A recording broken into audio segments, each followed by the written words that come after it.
last week on Girl Chat, we had a really great conversation about Justin Timberlake and the public apology he issued to Janet Jackson and Britney Spears.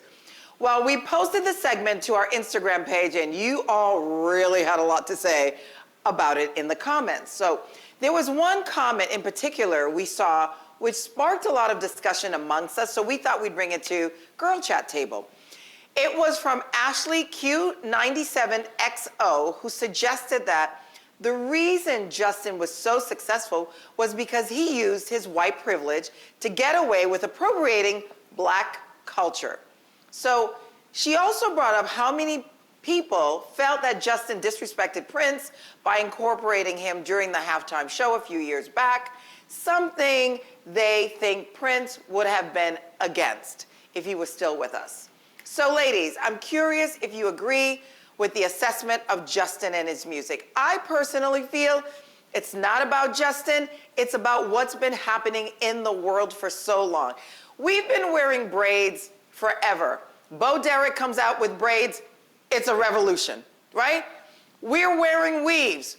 Gwyneth Paltrow starts wearing weaves, it's not called extensions. I mean, I feel like this has been going on. It's not just Justin. Yes, Justin had a part of it, but I feel like there's a lot of, cultural appropriation. But my question to you also, because I really don't know this, what's the difference between flattering because you appreciate that and appropriation?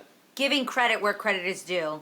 And I think that's what makes the biggest difference, is acknowledging that this is 100% taking from someone else.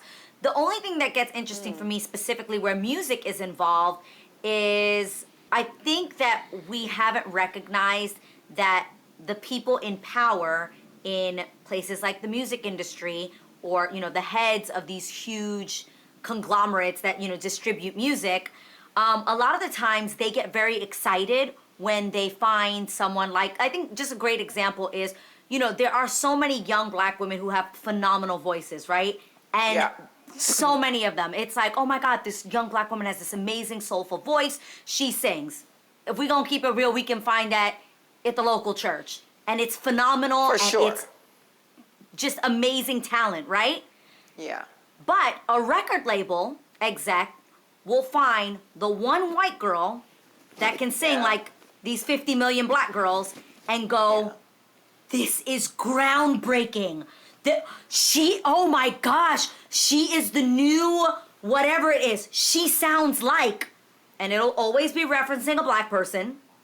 And this person now becomes a phenomenon because they are white and can do something that a bunch of Black people can do and been doing. What is that about, and why do we allow that to happen? Okay, for me, this is the thing. With Justin Timberlake, first of all, people have been taking Black music for centuries, okay? It's been done. Yeah. The issue with Justin is that he doesn't have anybody's back.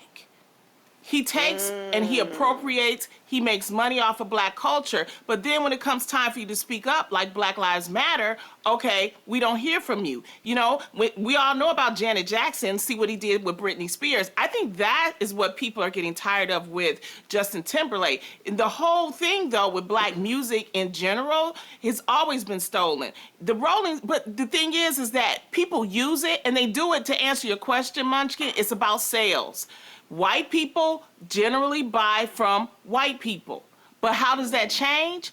When the person that's actually doing the artistry actually acknowledges and says, hey, this isn't right. Let me bring on people of color. That's what the Rolling Stones did back in the 60s. They actually took blues artists on tour with them to help them make money. And because of that, they became more well-known. I will even give it up to Adele. When Adele won Best Album that year, she at least gave props to Beyonce sitting right up front. That's what we need for our allies, if they're true allies, to do, is to at least acknowledge, but also when we need them to speak up for us, speak up for us. Not when you're pressured, Justin Timberlake, is to speak up for us when we need you. And even, I'm gonna do one last thing, K-pop music. K-pop music, a lot of people don't realize that a lot of black creatives helped to write those K-pop songs.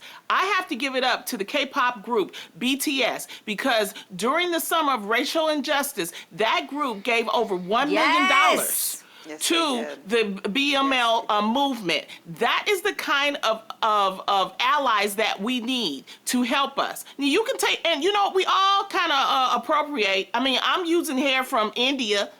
So, but I do it to look good. No, you but know I what I'm get saying? it. Yeah. But And, I think that's different That's than what I mean. appropriation. My bigger issue is not so much, like, I wouldn't have an issue with Adele. I have an issue with the heads of these companies. Like I've had a few record deals myself, but in this case, I'm gonna be honest. You know, whether it was R&B music or just knowing the music industry, most of these companies are owned by white people. They are owned by white people, and that's why I think now, and just trying to learn more about ownership and a black ownership and self-ownership and owning our own masters and these kinds of things that, like you mentioned, Garcelle, that Prince was fighting for such a long time. My issue more so is, why do we find it to be so groundbreaking do you get what I'm saying? Like, why do record labels specifically, they'll overlook, like I said, the 50 black young women that have this gift that is innate in them. It is natural to them. And the one Joss Stone, you know, I'm just saying.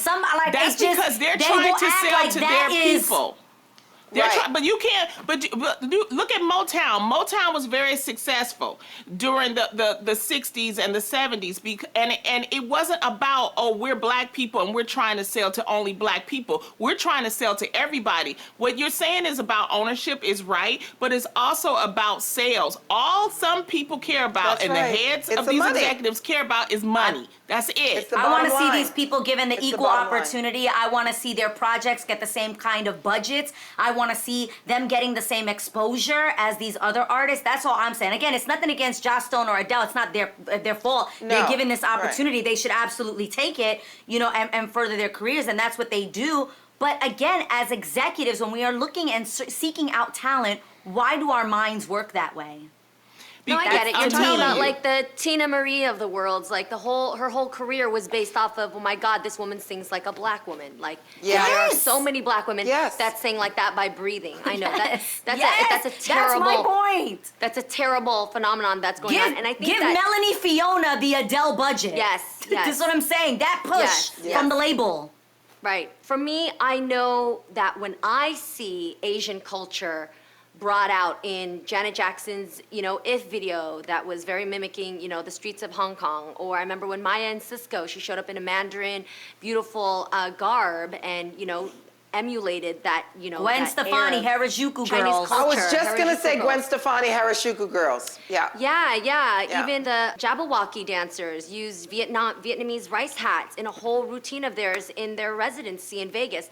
At the end of the day, for me, it gets me excited. Personally, when I see it in the moment, I don't go, oh my God, you're stealing. I don't think that. I go, oh dang, you all just put that in a whole different twist and made it cool, especially when it's incorporated with hip hop, because hip hop is cool, like straight up. Coming from the Bay, I'll put it down that like I am so inspired because I learned how to dance, how to speak, how to talk, just from so much of my influence coming from black culture.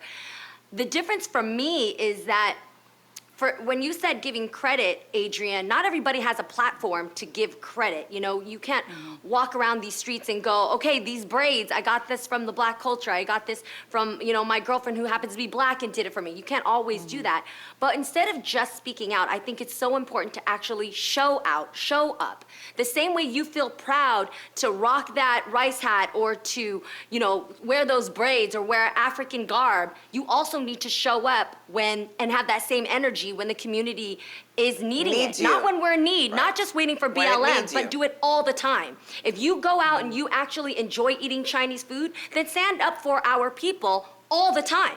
Whether you wonder if maybe you're getting equal pay in your place of work, you make sure that your circle of friends are equally balanced and equally represented. Like, call yourself out and show up the same way you like to wear and show up in other cultures' garb.